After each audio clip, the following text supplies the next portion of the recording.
Que tu sois un bull, que tu sois un bear, tes analyses tu penses les faire avec flair. Bah le Bitcoin s'en bat les couilles tes analyses. Aujourd'hui dans le Bitcoin, alors excusez, je suis un peu en PLS parce que hier il y avait le match France-Suisse et beaucoup pensent que je suis belge parce qu'une fois j'ai mis un drapeau belge, sauf que la réalité c'est que je suis suisse, voilà. N'oubliez pas de mettre les pouces rouges, hein, ça référence la vidéo, ça fait vraiment plaisir.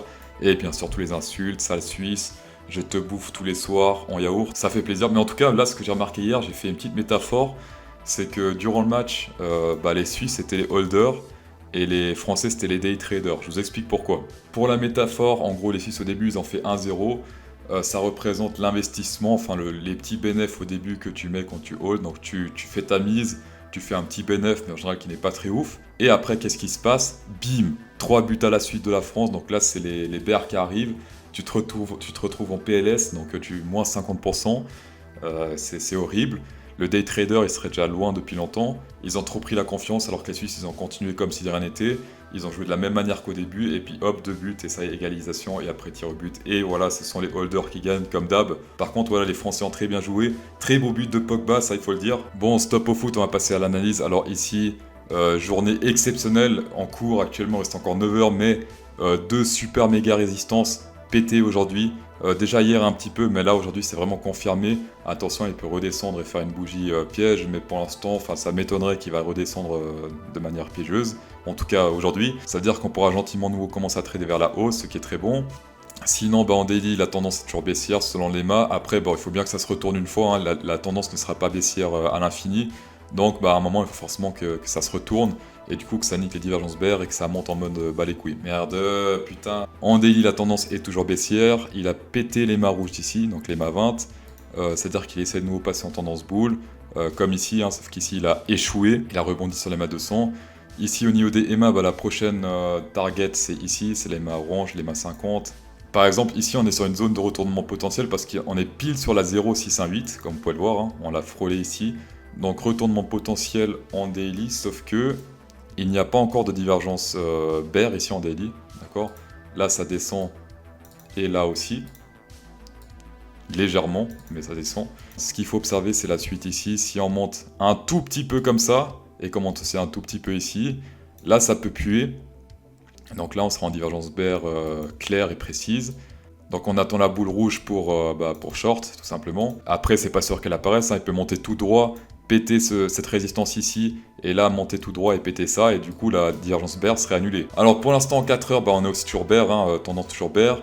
Par contre ici les mâts rouges commencent à croiser par-dessus les mâts oranges, ce qui est plutôt bull, donc c'est légèrement bull pour l'instant. On est toujours sous les mâts 200, c'est ce qui a fait la résistance ultime depuis le début du crash, hein. Il a toujours rebondi ici, même s'il a pété un peu ici en 4 heures, il n'a jamais vraiment dépassé de manière déterre. Ici pareil, regardez, bim, c'est descendu. Donc on va retester la fameuse EMA 200 ici, donc la ligne blanche. Imaginons là ça monte légèrement, on touche le top, et là ça monte légèrement, ça fait une baisse, d'accord? Donc là on fait gaffe parce qu'il peut refaire un truc un peu comme ici à gauche, c'est-à-dire qu'il surpasse un peu l'EMA 200, tout le monde achète, et après il se crash à cause de la divergence. Alors je fais un petit zoom sur la 0,618, comme vous pouvez le voir ici en 4 heures, hein. Bim, il la touche parfaitement en ce moment. Comme je vous ai dit, c'est les 3 zones où il y a des retournements potentiels. Hier par exemple on a une divergence bear ici en 4 heures sur le Bitcoin, là ça monte, là c'est tout droit. Confirmé, boule rouge, et il n'a pas atteint sa première target ici, qui était ici sur ce support là. Ça arrive de temps en temps, un retournement de tendance, il y avait beaucoup d'acheteurs ici. Voilà, je dis ça parce qu'il y a beaucoup de youtubeurs, vous allez voir, qui disent souvent de la merde, et ils disent jamais qu'ils disent de la merde. Moi voilà, ici j'ai dit que j'ai annoncé une divergence bear ici, elle n'a pas atteint sa target. Et voilà, quand tous les youtubeurs ont dit, francophones ou Carl de Moon, peu importe, ils ont dit « Regardez, there is a head and shoulders pattern here ». Moi je dis attention, n'en achetez pas ce head and shoulders. Il y a une grosse résistance ici en diagonale, en daily, c'était vers ici. Elle a rebondi pile poil ici.